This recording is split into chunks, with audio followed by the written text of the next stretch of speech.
I am so glad you convinced me that the family car should be the Defender 110. It is so beautiful inside, it's so comfortable, and it just feels indestructible. Yes, it really is. I've been waiting a long time for the new model to come out. The Defender 110, I'm telling you, it's my favorite car of all times. It's my third one. You know, I have stories of going off road. The guy managed the group. He was like, "What are you doing in this beautiful car?" I'm like, "I'm going off road." He's like, "Are you sure? Because you can use one of ours." And then they look like Mad Max cars. I'm like, "No, no, no, no, we're going to do this." And he was shocked. Wow. Well, it's great because the Defender has been reimagined for 21st century adventure, and its unparalleled off-road ability as well as its robust interior are invaluable whether you're headed towards uncharted territory or just a weekend of exploration. The Defender 110 tackles challenging surroundings with absolute confidence. The SUV conveys strength outside and in, featuring peerless technology like an intuitive driver display and an award-winning infotainment system. That's my favorite part, to keep you connected no matter where the journey takes you. Adventure is unique to everyone, and so is the Defender. Choose from the two-door Defender 90, the four-door Defender 110, or the larger Defender 130 with the ability to seat up to 8 passengers. You'll find uncompromising performance in all three. So pack up and go even further with the Defender 110. Learn more at LandRoverUSA.com/Defender. These days, we're all investors, trying to be smart with our money despite our worst impulses. But at iShares, we believe that deep down inside of every investor is a better investor. One that's just waiting to be let out. Explore iShares ETFs and insights and let your best investor out. Visit iShares.com for more information. This isn't your average business podcast, and he's not your average host. This is the James Altucher Show on the Stansberry Radio Network. This is James Altucher. Thanks again for coming back to the James Altucher Show. And I'm here with another special guest, Wendy Simmons. How are you? I'm great, thanks. Wendy, I'm going to explain why you're special. It's because you just got back from North Korea, and it's the first time I've ever spoken to anyone who actually has even been to North Korea, let alone just got back from there. And so, and what's weird about that is North Korea actually, didn't they just put in prison 2 American tourists? They did, yes. Yeah, And they're so still that's there. scary. Actually. Like when I heard, like I've known you, so when I heard you were going to North Korea, I was scared. Particularly, it was right around the time North Korea also announced they were declaring war on the U.S. because of that movie Seth Rogen is going to be in. Actually, it's funny because the first morning when I woke up in Pyongyang, they happened to have, strangely, television in my room that wasn't just North Korean programming. There was BBC, and BBC the very first morning was doing the story on North Korea declaring war because of that movie. And I couldn't believe that I was watching this news report that North Korea was declaring war on America because of James Franco. But in the middle of the story, it went to black. They blocked it out. So I wasn't sure exactly the outcome of that. Wow. So, okay. So that's a story right there, but we're going to get to many more of those in a second. But it's like you were in Nazi Germany the day they invaded Poland. Yeah, and actually, the funniest part was the day I arrived on the 25th, probably the third thing one of my handlers said to me with this giant smile was, did I know what day it was? And I said June 25th, and she smiled and said, yes, it's the day that the American imperialists declared war on Korea. So it was, a banner start from the get-go. So you're really welcomed with open arms there. Yes. So they're big fans of America. So I want to talk about a couple of things. One is, obviously what's really going on in North Korea, because we hardly ever get any insight into what really happens there. Like it's one of those few countries where it's like there's an entire black box around it, and we have no idea what goes in and what goes out. But you've seen and taken photographs and the whole thing. The second is, I really want to get into. I'm fascinated by why you wanted to go there and kind of your philosophy. Like you've basically managed to have a full-time job. In fact, you run a company, and you've basically been able to fashion your life over the years so you can travel as frequently as you wanted, and you keep kind of heightening the bar about where you go. Like, it's bad enough you go to places where everyone's getting killed in malaria or whatever in Africa, but then you decided, you know what, I'm just going to go to the worst country in the world and hang out there while they declare war in America. Well, that was just bad timing. I don't think there's a good. I think it's like having a baby. Like it's always bad timing. Like going to North Korea is just never really that great timing. You know, I didn't really fully understand, not to sound totally naive, to the extent to which North Korea was a bad place. I didn't take it that seriously, not to sound stupid, but I didn't do a lot of research on North Korea. I don't really research a lot of places I go before I arrive because I don't want to have preconceived ideas about where I'm going. And most of what I had heard about North Korea, comes from the U.S. media, and it sounded like it was going to be, obviously different and weird and everything else. But I never really took that seriously, the danger of it. It didn't feel like it was going to be dangerous. And I didn't it's funny because even in my notes before this interview, I decided, look, everything I know about North Korea obviously comes from, I don't know whether to call it American news or a propaganda machine or whatever. I'm not even being cynical, but I didn't want to be biased either going into this interview. Like, we honestly really don't know what's going on there, and it could be good and it could be bad, and we don't know. So what made you decide specifically there? Because I know you're on a quest to go to essentially every country in the world. Why did you decide to go to North Korea? And also, it's not as if they have welcome arms to American tourists. Like, you're one of the only American U.S. tourists this year to go to North Korea. How did you get in? I went through a group called Korea Tours that's based in Beijing, and they help you work with KITC, which is the internal government group that helps or organizes for tourists across the board to come into North Korea. So you cannot just go to North Korea. Obviously, the people who have tried that have all been arrested. You mean Jews? I'm sorry? You mean me, as like Jews can't go to North Korea? No. I mean, anybody on the planet cannot just show up in North Korea as a tourist. You have to have a they'll visa. Just turn you away. Yeah, and that's what happened. If you remember Lisa Ling's sister and that other reporter, I think they went over the border and were arrested. So you have to go through KITC, and in order to be granted a visa, you have to declare your itinerary ahead of time. You're met by handlers at the airport. It's completely structured. Everything is orchestrated by the hour. So there's no such thing as being a free-roaming tourist there. And, so let me ask you, you went to this kind of Korea tourist thing in Beijing. They went through KITC, and then they had to get you a special visa, or what happened? Yeah, you have to get a visa, and I went to Beijing to get my visa, and then flew from Beijing to Pyongyang. What if you flew to Beijing and they said you can't get a visa? Like, is that possible? I guess it's possible, but the company, that I was working with ahead of time felt reasonably confident it would be no problem. So that's why I went. And why don't more people do that? Like, it does seem like an interesting place to go. Like, why don't more U.S. tourists do that? Or is there a real quota on how many they let in? I don't know, whether there's a quota or not. It's very hard to get answers like that. But, why don't more people go?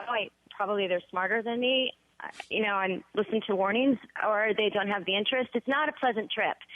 But, I have a real curiosity to see everything. And, this is like Pager. This is one of the few places on the planet that really stands apart from everywhere else. It's just completely different than any place I've ever been before. So, really? And you've been, to list some of the countries you've been that would also seem completely different to most people. I mean, I think Bhutan was incredibly different. India, I'm very used to it now. I've been there many times. But for most people who have never left America, they would find that to be incredibly different than what they're used to. Most countries in Africa, Congo certainly, both DRC and ROC, Uganda. I mean, most places outside of Europe are very different. Asia, even places in Europe, depending on your level of sophistication from a traveling standpoint, you're going to find to be different. But North Korea is different in so many ways. So North Korea just like topped all of these. Like on a scale of like 1 to 10, North Korea is a 10 in difference.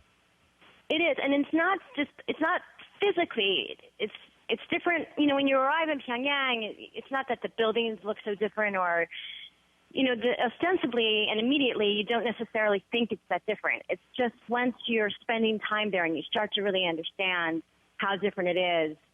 It's. I mean, in every single way, it's completely the opposite of everything we know. Okay, well, so you landed there, and were there a lot of people on the plane, like all these North Koreans doing business in China, or? No, and by the way, you can always tell someone's from North Korea because they're required to wear a pin on their clothing of the two great leaders. So it's easy to identify a Korean. It's required by law. I think you immediately go to jail or work camp if you don't have your pin on. So on the plane from what if you lose the China, pin? Well, it's funny. I asked one of my handlers one day, trying to get to the bottom of what would happen if you didn't put the pin on. And, I asked her, what if your house was on fire and you had to run out and you couldn't find your pin? And she literally looked at me and said, I don't know such a day. I mean, it's just inconceivable that you wouldn't have your pin on. Wow. Okay. Yeah. So you're on the plane, and how many people were on the plane? There was very few people. Maybe 12, 15. And I was the only person who, was American, obviously.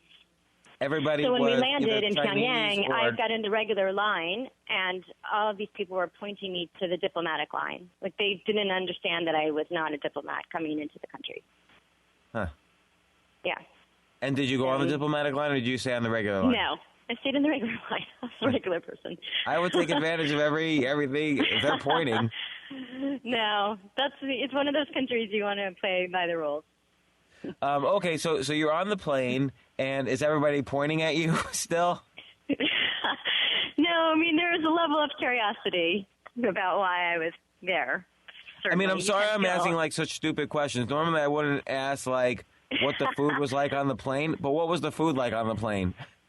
I'm trying to remember back that far. I think that at that point it was normal food. I flew on China Air, so it was, your typical not great food. Okay, so you food land didn't really kick in until I got there. You land in the capital of North Korea. Are you greeted at the gate, like they're not letting you out of their sight? No, actually, that's probably the most freedom I ever had. I was allowed to get off the plane by myself. I mean, at the bottom of the stairs, there's all types of people standing there, and the airport itself is probably only, 20 feet away. But I was allowed to walk into the airport by myself and queue up and go through. But on the immediate side of immigration, right away, there's all the guards, and they take your cell phone, and it all begins. And then right after you go through the security and they take your cell phone and everything else, then your handlers are there, and you are never apart from your handlers again, unless you're asleep in your room. Oh, okay, so everything leads to a question. One is, they took your cell phone for the entire trip? Like you weren't allowed to make any phone calls? Well, no, they used to. Now they give it back. And again, everything there is so funny to me. They take your cell phone to examine your cell phone, but like most people with an iPhone, you have a password you have to put in. So they had my cell phone for 10 minutes. I don't know what they're doing with it since they can't access anything on it. So they didn't have my password. But yet they took my cell phone and examined it. And everything in North Korea is 1,000 years old. They have nothing since 1950. So all the X-ray machines are old. My bags got stuck in the machine. It's a shit show, the whole thing. So you come through, and then your handlers are there. Your bags are given to you. I have no idea what they did with my cell phone. And off you go. And they don't hand your cell phone back to you? No, they do. They give it back to you. Now they do. And you're allowed to use it, but there's no internet. There's no, service. You could get a local chip if you wanted, but there's no one to call, so what's the point?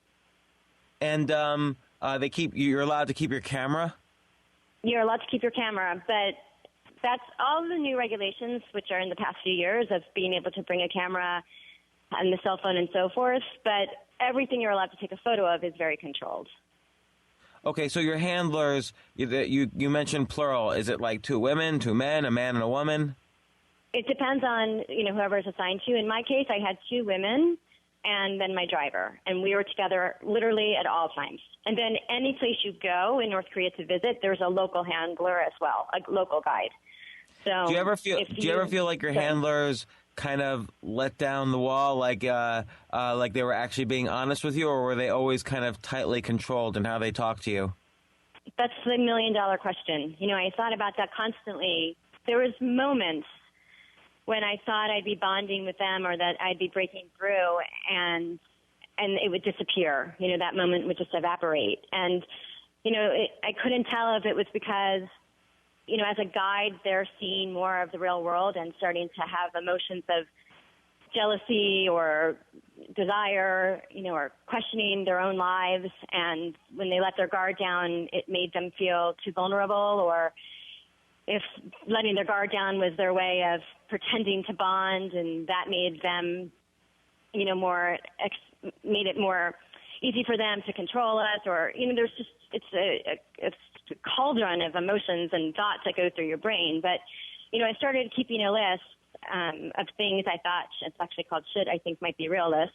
And there was a couple of moments with either of the handlers where things happened that I thought were making us have a relationship. But like what? For example, at one point I had seen, enough of the anti-American propaganda to last a lifetime, and they wanted to take me to another museum at one, and I had said, let's skip it. I've had enough. I get it. America did this, that, and the other. And the younger handler sort of giggled to herself because I was making fun of the whole thing. And the other handler, the older one, shot her a look, and the younger handler, shut up really quickly. Things like that, where you just catch these seconds between them. And, or they took me to a football game, which, by the way, I think was completely staged. And the one team that the older handler was rooting for missed the goal, and she screamed, "Damn it." And it was actually correct the way she said it. And I looked at her and I said, "Did you just say damn it?" And then she, covered her mouth and felt a little bit shy about it. But in that moment when she screamed damn it, it was like a real emotion, that kind of thing. And really, because damn it translates to Korean? Well, no, she literally said the word damn it. Her husband, my older handler, she told me on the 6th or 7th day, was a diplomat, a North Korean diplomat. So So these handlers actually, it could be that they were legit in the sense that they probably had pretty good lives compared to what I understand to be the average North Korean life. I mean, they probably had no problems with food. They had pretty high positions. They were dealing with interesting people. It probably is not so bad to be a North Korean handler. I don't think anyone has a great life there, but they certainly have the best life. If you live in Pyongyang, you're in the top of the top. I mean, and they have the best life, but they've also been identified as being the most loyal party members. There's no way you're in that job interacting with foreigners unless the party thinks that you are completely loyal and will toe the line. There's no way otherwise that you're speaking to anyone. There's no way. I see. And look, it may or may not be true. I'm not saying anything about America or imperialism or anything, but they truly believed that America was kind of this imperialist, fascist society or whatever. They and that their society was better. That the people are taught, whether they believe it or not, it's a different question, but the people are inculcated from the time they can understand that American imperialism is the cause of all problems in their country, that Americans started the war, that Americans caused the Great Famine, that American sanctions now are the reason why they're suffering in any capacity, that our politics are the root of all evil. Well, is it true? I mean, we do have a lot of sanctions against them, which probably prevent them from getting food and other medicines and other resources. Did you ever get a sense that it was really true? I mean, I think there's truth in everything, but not in an absolute way. Their government is their worst enemy. I mean, the great leaders that they revere as God, power in any totalitarian environment is by nature corrupt. I mean, it's the most corrupt environment. The government there controls every aspect of every part of their lives. Whatever class you're born into, you're stuck in. There's very little chance of advancement unless you are superior in some way. So, for instance, like farmers stay farmers, city people will stay city people, businessmen stay businessmen, and so on. Yeah, exactly. Well, what are the other examples of corruption you saw? And then I should really let you kind of tell kind of the day by day what happened. But what's like the most extreme example of corruption you saw? Well, I mean, I don't know if you call it corruption or just their life. Like the government decides what job you will have, where you live, who you are, everything. I mean, they just don't have control of their lives. It is the most extreme form of totalitarianism, Stalinism, every ism that is negative rolled into one. It's just insane. Well, like you gave an example, and I saw your you had a photo of a huge stadium, and you said that there was a football game or a soccer game or whatever that happened there, and it was on a Monday at 9 a.m., which is an odd time for a game. Why do you think it was staged? How was it staged? How many people were there? So again, this is the part where you struggle the whole time you're there between imagining that things are going on. Is this real? Am I crazy? Who's the crazy one here? So on the day before, and you have to understand first that every single hour of the day that you are there is scheduled. And when there is any interruption in the schedule, everyone goes bat. It's, like a meltdown is occurring. Like when did that happen? If they'll tell you something's been canceled and you don't know the reason why and everyone panics, or you show up someplace and the guard that's supposed to open the gate isn't sitting there, it's like a nuclear meltdown is occurring. Like everything is to the minute, amazingly perfectly scheduled. There can be no mistakes. If you show up someplace and somebody is sitting down, they jump up like their seat is on fire. Like it is perfectly orchestrated and staged. Because so are they trying to Sunday, send the message that things are not so bad, everything runs like clockwork here? Everything works like clockwork, everything is perfect. If you see something that is messed up or, and you ask, they just won't even answer you. It's like they pretend it's not happening. Or when you're driving down the Youth Hero Highway, which is this piece of shit highway that all the men went blind on, and, there are crazy things happening on both sides of the road. My handler would just try talking to me the whole time so I couldn't look out the window. What crazy things? Like, and again, so I've been to India, and there's crazy things happening on both sides of the road when you drive around there. Like, what's crazier than that? Well, the thing about India, though, that's different is these people have free will to some extent. You see them, it's crazy. They're carrying water, they're crapping on the side of the road, they're showering on the side of the road, but they're living their lives. They may be impoverished or, they may be being treated poorly because of the caste system, but they have free will. There's no free will in North Korea. That's, I think, the difference. There's literally no free will. When you say, though, you're driving down the road and you see crazy things on either side of the road, what does it mean? Well, for example, on the Youth Hero Highway, for almost the entire length of it on either side, were just hundreds and thousands of men cutting down trees.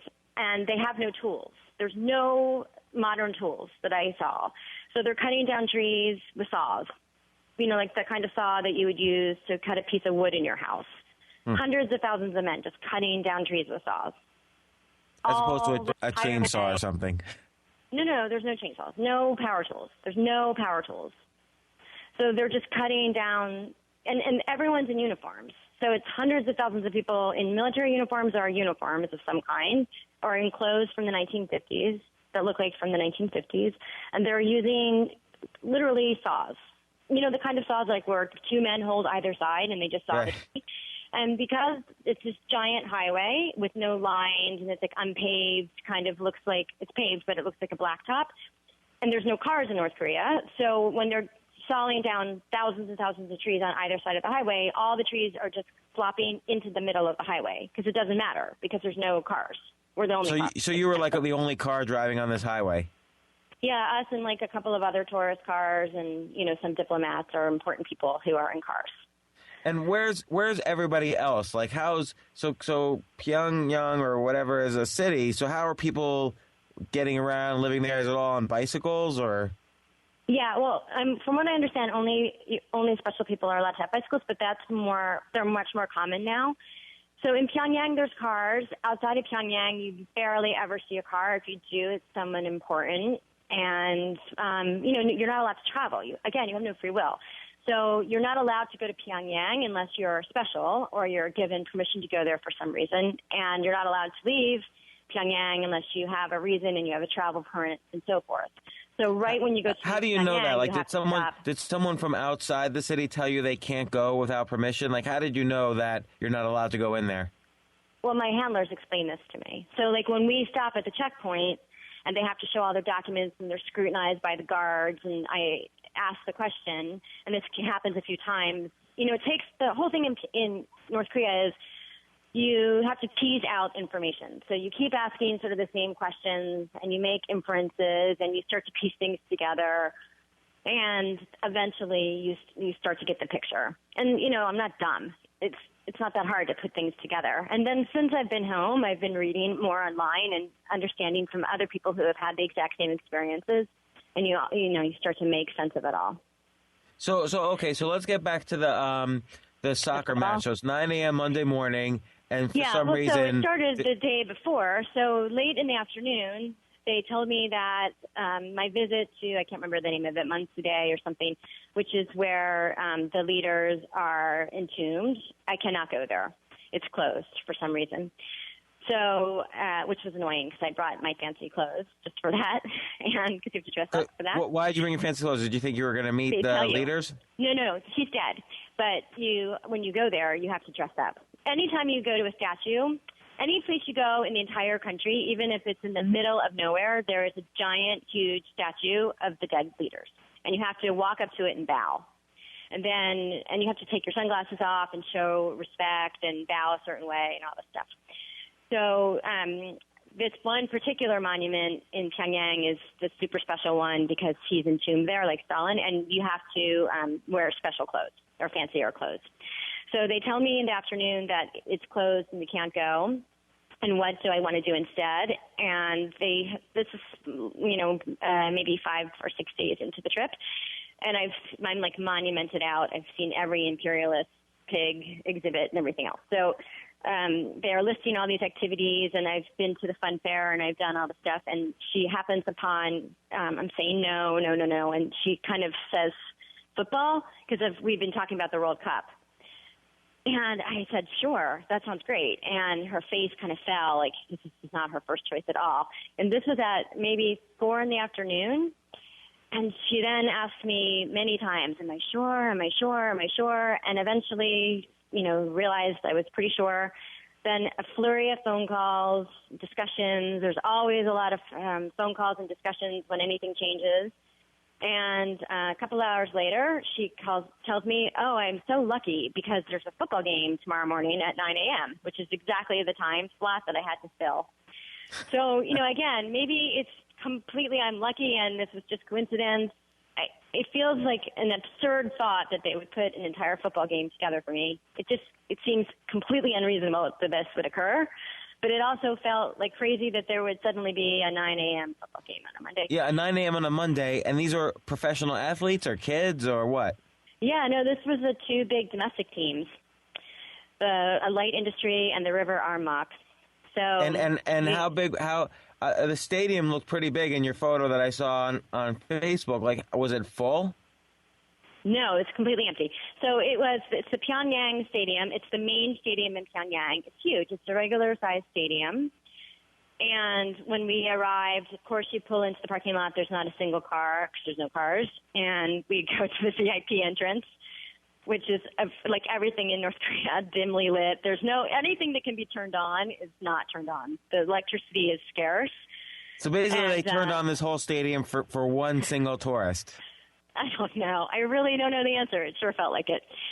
So, this is the kind of thing that will happen. We go in the VIP area, and I have to wait at the bottom of the escalator while all sorts of discussions are being had just out of earshot. And then eventually a whole posse of people come to escort me to my seat, which is a folding chair.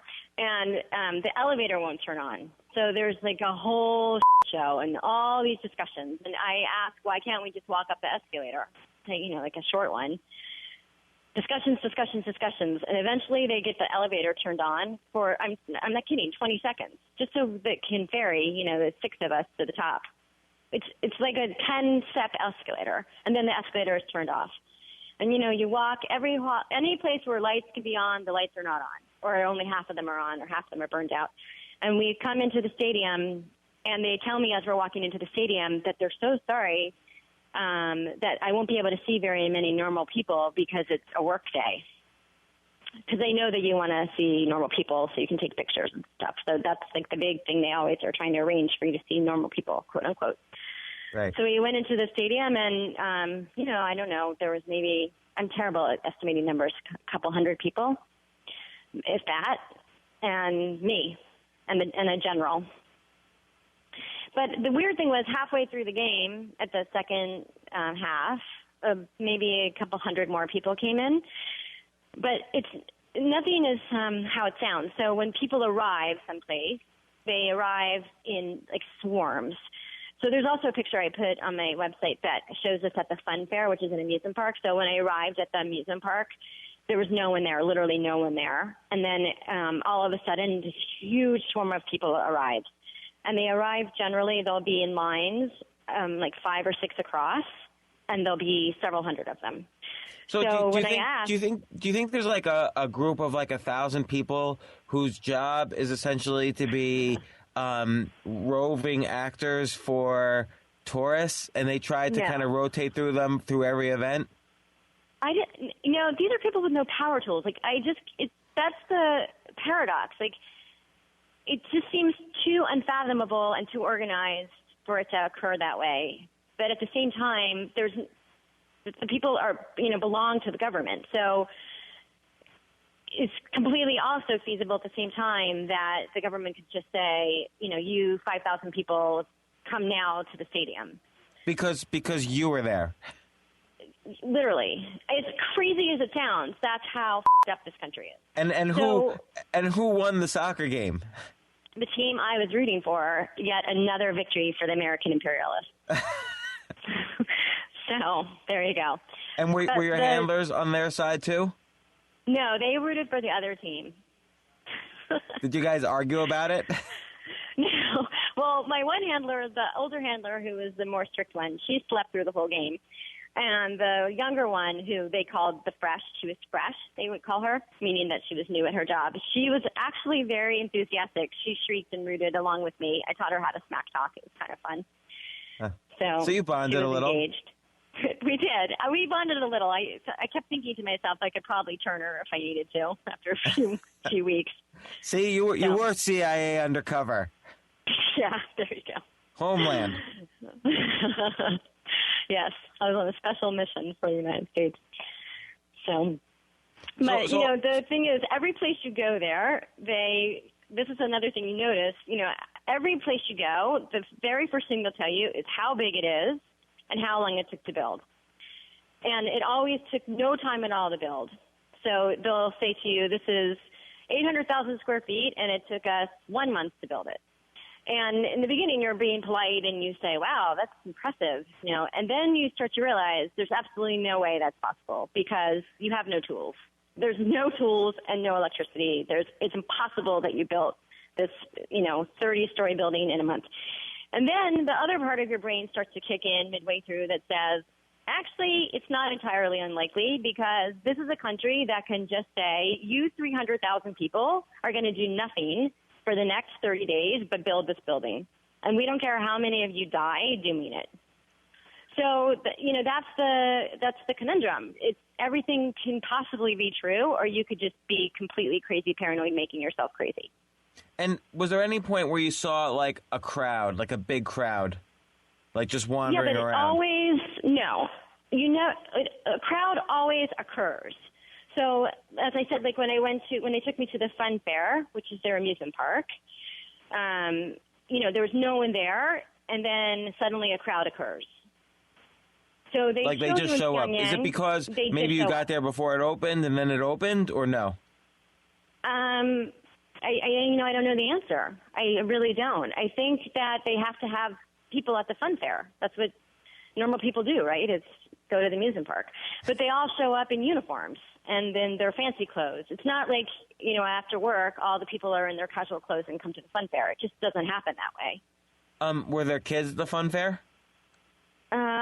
No, it was mainly adults. There was a couple, but it was mainly, grown so an amusement people. I have park a with picture no again, kids. like of all military people. like basically an amusement park for like generals. That's kind of, yeah, sort of. So when I asked, why are they all in uniforms? Is it like a company trip? Is it, a benefit for the workers? They would just say yes. So I kind of learned also to stop suggesting for them what things might be. And if I didn't do that, I could get more information. And what's an example where you got more information? Well, towards the end of the trip, I stopped talking, which made them kind of crazy. So in the beginning, I would ask more questions, and I would get nowhere, or I would get just inane answers. And then, as you start to get more familiar with one another and find each other more annoying, I stopped talking. There was like a few days I was too annoyed, and I was worried that I'd say something stupid. I'd already told them I felt like I was in prison and a few other remarks. And so I just kind of stopped talking, and it literally made them crazy. They weren't trained to handle someone not asking questions. They're trained to handle a lot of questions, but they're not trained to handle, or at least mine weren't, someone who doesn't ask anything. So they started kind of over talking. And that's what when would they say?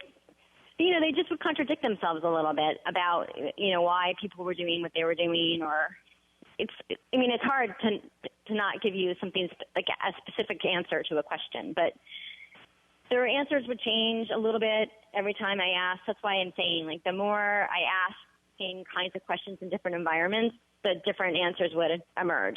That's why when they give you psychological tests at the CIA, for example, they all ask the same question 10 different ways, 20 pages apart, because that's how you tease out information from people. Now, wait a second. How do you know that? Because I've read about it. Did you ever apply for the CIA? No. All right. Well, we'll take that at face value. Did you ever go to kind of like a business area, or where industry was happening? No, but I saw a factory from the car. I saw a couple factories from the car one day when we were driving to Mount Myeonghang, and my handlers were asleep. So I took a picture with my cell phone because I had my headphones plugged in so you couldn't hear the camera snap. So I saw that one factory that was belching out smoke that was working, but that was the only one that I saw. And what about in a store? Like, what happens in a supermarket or a deli or whatever? They don't have them. So that was the other weird thing. So I kept asking questions like, where do you buy food? Where are the stores? Can you show me a store? When do you go to the market? Do you walk up and down the aisle? Like the kind of questions that you would ask somebody if you went to Mars and were trying to understand how their world works. And they would give me answers like, of course we go to the store. Yes, I walk up and down an aisle. But it's not true. That's not how it works. So, occasionally you would see a store. I took a picture, for example, of one, and they're empty, or they would just have a few things for show. And what I kind of started to understand is they would go in if they have a store in Pyongyang, and you ask for what you want from what they have, and they would hand it to you. But they don't have like a grocery store, for example, like what you would think of here in the United States. There's no such thing. So how do most people get like food? Well, now from what I've read and understand, I think they have rations. I think they're assigned food. And so somebody goes around and delivers the food? I don't know. Honestly, I don't know exactly how it works. I mean, from what I've read, you go to a food center and you're handed food based on your rank, your job, and all those kinds of things. And during the famine, it was really, really bad. Obviously, millions of people died, or hundreds of thousands, but that it's still somewhat done that way. That they don't just go to the market. And did they ever let you just kind of talk to somebody in the street? Or Yeah. They didn't speak English, I guess, the people on the street. They wouldn't talk to you anyways. Nobody will talk to you. People Why are is that? scared. Because they're afraid that they're collaborating with you somehow? Yeah, I think people are scared. They don't like you. Also, you have to understand, they don't like you. They don't like you. I mean, they'll say, we like you, just not your government or your politics or your country, but it's not you. But they don't like you.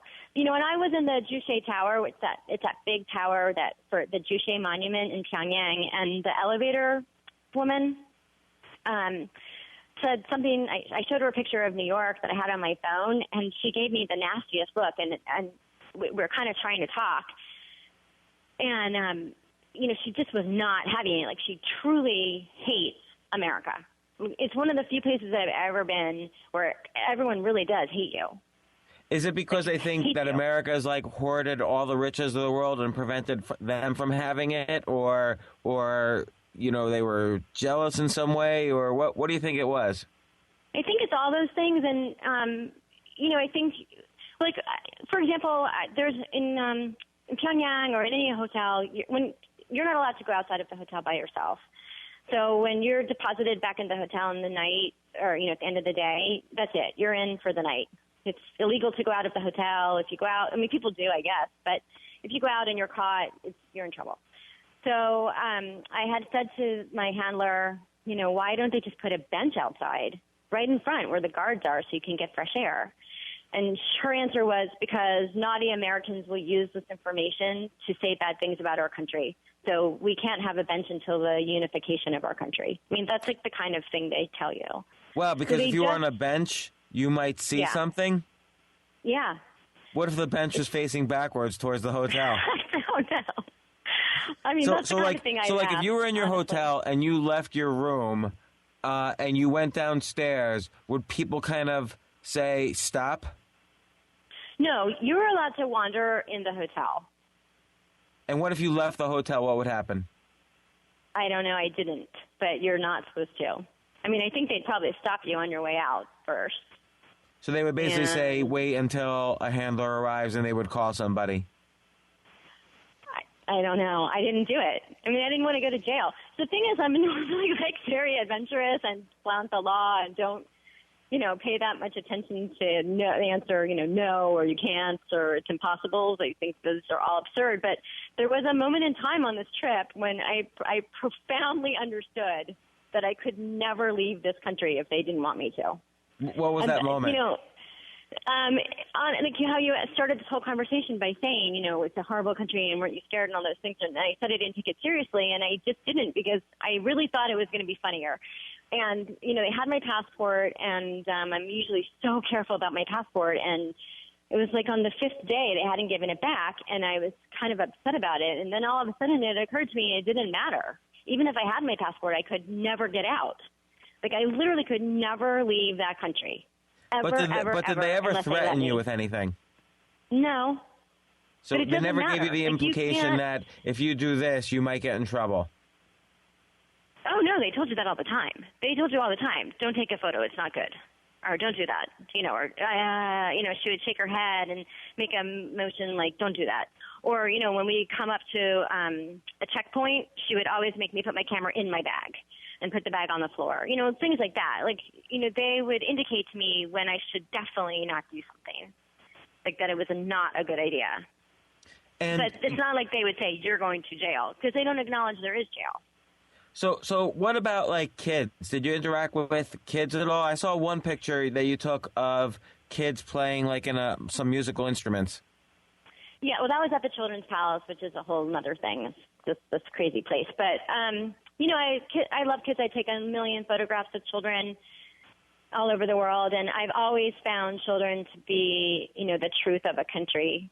No matter what's going on politically or in any other way in a country, that's where you always can find, like, the soul of the country. And in Korea, that was, it happened once where I had, like, a genuine interaction with the children, maybe twice. But even the children are, for the most part, you don't connect with them either. And it happened one time in, I'm trying to remember which place it was. I'll have to think of it. This isn't Kaesong, but someplace. There was a big group of children on a field trip. And they were young enough that they weren't young pioneers yet, which is like the first workers' party that they joined when they're 5, I think. So they were younger than that. They were quite young. And they were so excited to see me, not me personally, but just a tourist. And so they had waited at the bottom of this hill for me to come down. And when I did, they were like clapping and cheering and surrounding me. And I took some really cute pictures of them with me. And that was, and they followed me. And it was really the only moment that any of the children, and you see hundreds of thousands of children. I think it's 30% of the population, my handler told me. that was the only time during the trip that children actually like acted like children around me. Generally, the children are just as sort of, walled off as the rest of the population. They don't look at you. They don't smile. And do you feel like it's acted? Like, for instance, when they were playing the, music for you, was there any chance for interaction there, or? Oh, no. The Children's Palace is part of the propaganda tour. It's, so the Children's Palace, they're the whole Juche philosophy. They talk about the children are our future, which is like somewhat self-evident if you ask me. But so, it's all about the children are our future. And what they mean by that is that's who's going to carry on the party traditions, and who is going to continue the rhetoric and everything else. So they have these giant children's palaces. There's 2 in Pyongyang and 1 in Kaesong, and I think 1 someplace else.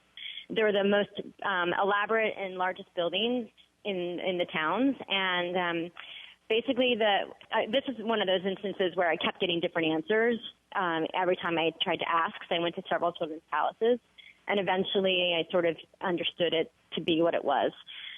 So what they are is that the most privileged children go there after school or instead of school. And if you live outside of Pyongyang or Kaesong and you're not privileged, there's a chance maybe you can go there if they come to your village and they see that you're a prodigy and they pluck you. But then you're like taken from your family and sent there, which can be good because it can elevate your status. But if you're from a family where they don't want you to leave, then it's basically like they take your child away. And you go to this children's palace, you're assigned what your skill is based on what they've identified. So maybe you're going to be a calligrapher or the accordion player, or you're a dancer or a singer. And you practice this skill every single day for your entire childhood. Done. That's it. So I would ask questions like, well, what if I don't want to play the accordion and I want to be a dancer? And of course they told me, yeah, of course you can switch. But, I don't think it's like you can just decide on Wednesday you don't want to be the accordion player anymore. There may be a chance that you can switch, but not without some level of grave difficulty to do so. So at first when you go there, you're like, oh, this is so great. This is an after-school program. This is what they tell you in the beginning. Anyone can go, so you have something to do after school. It's all free. Socialism is awesome. The great leader rocks. And then you come to understand, no. This is demanded. They must go here. They play the accordion every single day for 5 hours for their entire childhood. Then they're marched up on stage to give performances for tourists. That's it. Or for the party leaders. This is their life. No freedom. So it's a little bit of a sad experience once you start to understand. So the first time you go to the Children's Palace and you're like, quote unquote, peeking your head in to see them practicing, and it's supposed to be spontaneous and you're just witnessing them, practicing after school activities. And then you start to realize when you peek your head in and they break into song or a perfect routine that this is not the case at all, that they know you're coming, that your visit's been staged, that they've been practicing this routine probably 4 years, waiting for the tourists to arrive, and then they do it perfectly. And probably if a mistake is made, they're in trouble. Wow, so it seems like it was very rare that you saw kind of a naturally spontaneous event. Like, when you were driving around from city to city, did you see any, like, kind of shanty town areas or really impoverished areas? Yeah, well, first of all, that's why I kept a list of that might be real, because it's like little secret glances or my handler screaming, damn it, when the goal was missed, like those tiny little things. Humanity is humanity. People are people. So when the, bus would stop and I happened to be at the same light and you'd see everybody crowding and pushing themselves onto the bus, that's a real moment. That's human nature. I don't care what they extol the virtues of communism and socialism and the great leader shares everything. When the bus stops and people want to sit, that's human nature for everyone to push themselves onto the bus. But, there was those kinds of real things. But generally speaking, everything is staged. So when you're driving down the highway or you're driving through the villages, the 5 seconds out of Pyongyang, it's almost like there's a brick wall. It goes from the clean, modern city of Pyongyang to holes. The whole rest of the country is third world. And arguably in Pyongyang, there's all of the normal buildings that everyone lives in that are, for the most part, looks like they're from the 40s, 50s, 60s. They're very dim and dilapidated and so forth. And then there's a slew of beautiful modern buildings. But from what I could tell, they were all empty. they'll tell you the great leader built them for all the people as a gift to the people. And they're lovely. And they'll say it's nice apartments and people live there and they have shops and restaurants. But when you drive by them enough times and you can really peek in, you're stopping at the light and so forth, they're empty. Now, was there any chance at all for you to see like a high-up official, or was that off the agenda? You mean beyond just the military generals and such? Yeah. No, I don't think so. I mean, I may have, but I wouldn't know. And there's military people everywhere. And you never felt any backlash from like North Korea declaring war on America while you were there? I don't think so, because nobody would know. There's no access to any information. There's no newspaper? They have a newspaper, but the media is part of the Workers' Party, and it's declared by the law of the party that they can only report positive things. There's like a whole thing I read about online afterwards. And the newspapers aren't freely available. They're on stands, like in public places. So the people, you'll see them around on a corner, standing around a newspaper on a stand. I see. So they can't just pick up a newspaper and go. Oh, no. And the newspaper is completely controlled anyways, what's written. And the news is broadcast on the, news, whatever that means. It's broadcast on the radio, on loudspeakers, all around the villages and towns. And the televisions are programmed only, because outside of my one hotel in Pyongyang, if there was a TV, it's only a couple stations, and they're by the state. It's all propaganda, and they're only broadcast for a certain number of hours a day. I mean, they literally there's no internet. It's state-controlled television and radio, and it's hardwired, and they broadcast it around the city. There's no access to any information the state doesn't want them to have. And I believe that's the difference between North Korea and other countries like Arab Spring, where there's uprising by the people. They can't get like a quorum. Even if there's people who understand it's up and know what's going on and want to make change and innately understand there's problems or have suspicions based on news they've heard from tourists or that's been passed around, you can't have an uprising when there's no way to communicate with one another. And no loitering allowed. They're not allowed to like relax on a corner? There's no such thing. They work 6 days a week. After work, they're required to go to party indoctrination, sessions. On Sundays, they have to volunteer, whether it's cutting the grass around, by hand, by the way, because there's no lawnmowers, around the statues of the great leaders or other volunteer, quote unquote, volunteer projects. There's, the whole thing is geared to make sure the leaders stay in power. How do people fall in love or date or anything? I asked, and they told me, again, this is just what my handlers told me, that they have love marriages and arranged marriages. So, like your older handler, was she in a love marriage or an arranged marriage? My older handler told me that she was in a love marriage, but I don't know if it's true. I have no idea. And my younger handler told me she wasn't married yet, and that her parents were putting a lot of pressure on her to be married. And how would they meet in a love marriage? I mean, I asked, how do you meet? Do you go to bars? She said, yes. There's no bars. Is that how you meet people, Wendy? Yeah. Yes, in the state-run bar the government provides for me is how I meet people. So, I don't know. I guess the government, I have no idea. That wasn't an area that they, talked to me a ton about. I tried to fix my young handler up with one of the nice generals at the DMZ, but I was told he was married. Oh, okay. So, but she was intrigued or no? Yeah, she said he was cute. That went on my shit is real list. Ah, that's funny. It seemed like you bonded a little more with the younger handler. She was nicer. The older handler, I think, we had... as an example, when I asked my older handler, who, by the way, was younger than me, if she wanted to ask me anything she could in the entire world about America, and she asked me what hard currency was and if the Chinese money was hard currency. So I think she was a little business-minded. And she also asked me at the last day, second to last day, if she opened a business, if I would invest in it. So she may have been suffering a little bit of envy, seeing that I was having a life that she couldn't. I think she was a complicated character, my older one. That's interesting about the investing in a business. Like, how would she even know the concept of investing in a business? It was just totally a capitalist concept. Well, that's why I think she was having conflict, because she's the one who had the husband that's a diplomat.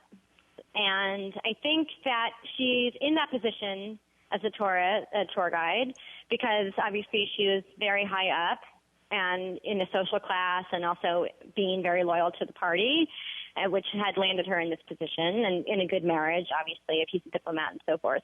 But, those people are probably the most conflicted and the saddest. They have to be as the country opens up more because they know what they're missing. And has she ever left? I mean, obviously her husband's left the country if he's a diplomat, but has she ever left the country? She told me she had, and then I heard later from somebody that is part of the tour company in China that she had left the country for plastic surgery. It's terrible I'm telling you this. So she really, really must know what she's missing. What kind of plastic surgery? Like breast upliftment or? I think she got an eye job. I'm going to hell now. After this call, I'm going to hell. So an eye job, though, I don't get it. Like, what is an eye job? Like an eye lift. When you get old, wrinkled. Out of all the plastic surgeries one could get, like, why would she get that? I don't know. I never even asked her. I didn't even know until I got home.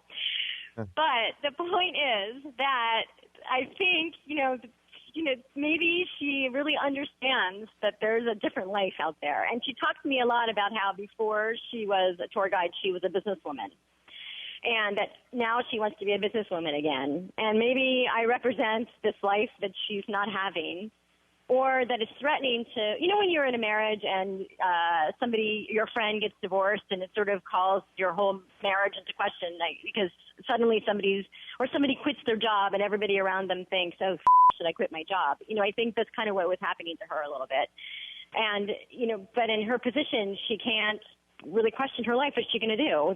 Her husband and her are going to run away. Maybe her husband really likes his life there. And this is all, again, supposition, but she seemed to have kind of a love-hate relationship with me. And she sort of was very interested to know more, but kind of hated me at the same time. Well, and also she had to be careful of her job. Like, her job is to keep you under control. So exactly. And she's being watched. Everybody's watching everybody. And how did you get a sense of that? Like, who was watching her?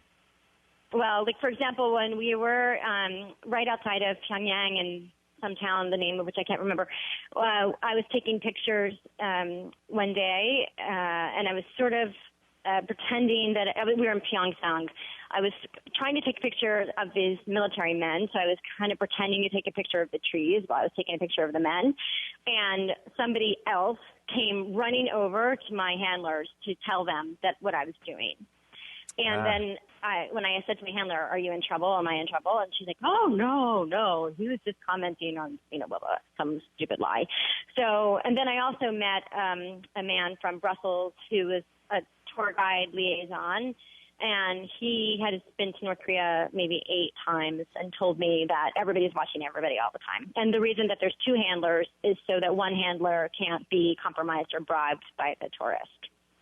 Like, they're actually there watching one another. But when you're there, you're not really necessarily aware of this unless you pay attention. So now, when you were leaving, and you mentioned to me earlier, you stayed there longer basically than any tourist. Like, you were there for quite a bit of time, and most people in the guides even commented to you that this was longer than tourists usually stay. Yeah, most tourists, from what I understand, stay 3 days or 5. It's unusual to stay as long as I did, but not unheard of, just not normal. And when you were leaving, like, did anything unusual happen? Did the tour guides hug you? Like, what happened when you were leaving? It's funny you ask that because I had spent 10 days, almost, 18 hours a day with these people. And I had wondered, had we bonded at all? Was there any relationship that had formed? And, at one point during the trip when we were all in Mount Myong or someplace, and we were having this clam barbecue that was a whole disgusting mess, and we were drunk that night together, and we had been talking about how we would miss each other, and so the last day at the airport, and I had really bonded with my driver over bugs and some other stupid stuff. So I had expected sort of like a hug or a goodbye of some sort, like some kind of expression of emotion. And instead, when we arrived at the airport, my driver got out. He looked at me and he's like, "Bye." That was it. He barely even said goodbye to me. Wow. And then my handlers walked me in, and I gave him a tip and some presents. And they like stood there at attention, and they waved, and they said bye. That was it. Did they take the presents? Yeah. Okay. And then on the plane back, empty or same thing? No, it was strange. It was full. It was full of teenage boys. Teenage boys? Yeah. Just people who were teenage boys who were visiting North Korea? Maybe it was like the soccer team that you saw. No, I think there was North Koreans going to China, but I don't know why. Huh, interesting and scary. Yeah, they were rowdy. So I want to switch gears a second, and this is sort of you going to North Korea is kind of like part of this bigger vision you have for your life, which is you're essentially traveling to every country in the world. And how many countries have you been to so far? It depends on how you what constitutes a country in your mind, but maybe like I don't know, 86, 7, something like that. What could possibly change my mind about what a country is? Because some things are territories, some things are countries, but then they're not countries anymore. Like Iraq, it's breaking apart right now, for example. Things like that. Have you been to Iraq? No. Okay. So what could heighten the bar? Like what could be more intense now than going to North Korea? Iraq should be next. Yeah, my mom will have a heart attack. I don't know. It's not, I don't go places because they're dangerous. I'm just going places because they're interesting to me.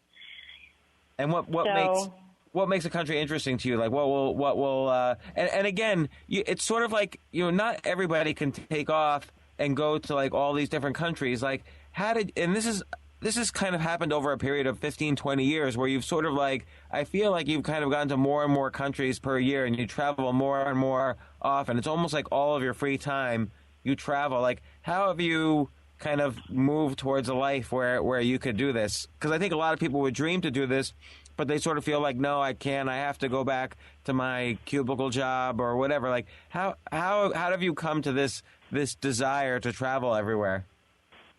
Well, it's a number. I mean, first of all, I've always loved traveling, and I've had travel bugs since I was a child. I've been traveling my whole life. You're right. I've been traveling more as a grown-up, but that's because I can. I have the ability to do so. But I've loved traveling ever since I was very small and would travel with my family. And my earliest memories truly are being hysterical crying on the plane when it was time to come home. So it's something that I've always had a passion for. I grew up in Washington, D.C. with diplomats surrounding me, and I've always loved, the knowing about foreign countries and learning about foreign countries and having friends from other places. And so it's been a passion of mine my whole life. And, I think anyone can travel. I worked really hard. I've always been someone who does their homework before they go outside and play. So I worked really hard in my 20s. And instead of taking a gap year or doing what people do where they kind of do all or nothing, I've always tried to just integrate it. So I took a year abroad when I was in school, or in the summers when I was young. Instead of going to camp every year, I went, to Mexico to the family of the diplomat that lived next door, or I've always tried to find a way to integrate it. And as I've gotten older, it's just, you're right. I mean, anytime I had a vacation or the chance to go someplace, instead of going back to the same beach house, I would take the opportunity to travel. And the secret to it really is I spend the time and the money to go. I think a lot of people save both, and I don't.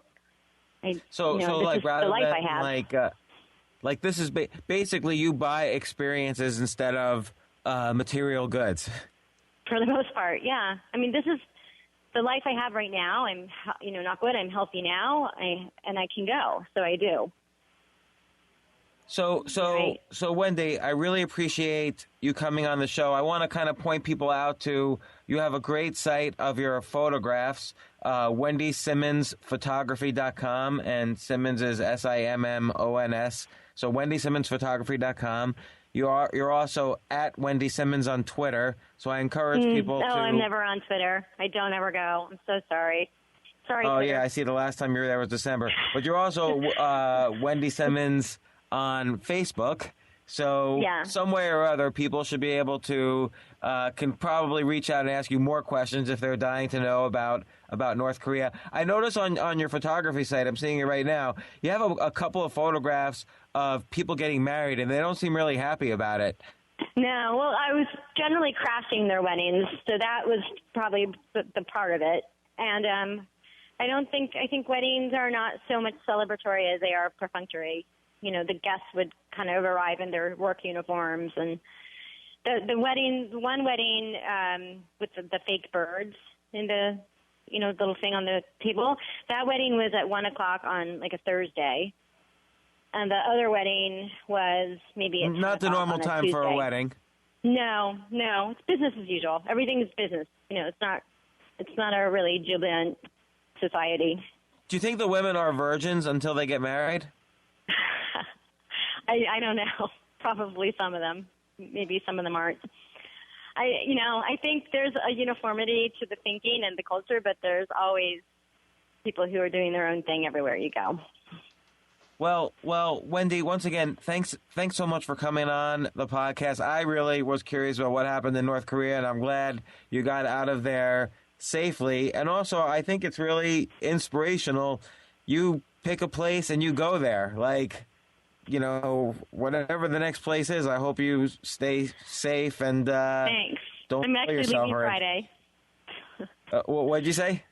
I'm leaving Friday for my next trip. Where are you going? Indonesia.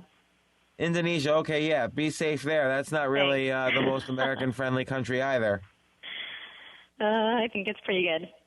So. All right, well. Thanks so much for having me on. I really appreciate it. Yeah, thanks, Wendy. I'll talk to you soon. Okay, thanks. Bye. Bye-bye. For more from James, check out the James Altucher Show on the Stansberry Radio Network at stansberryradio.com and get yourself on the free insiders list today.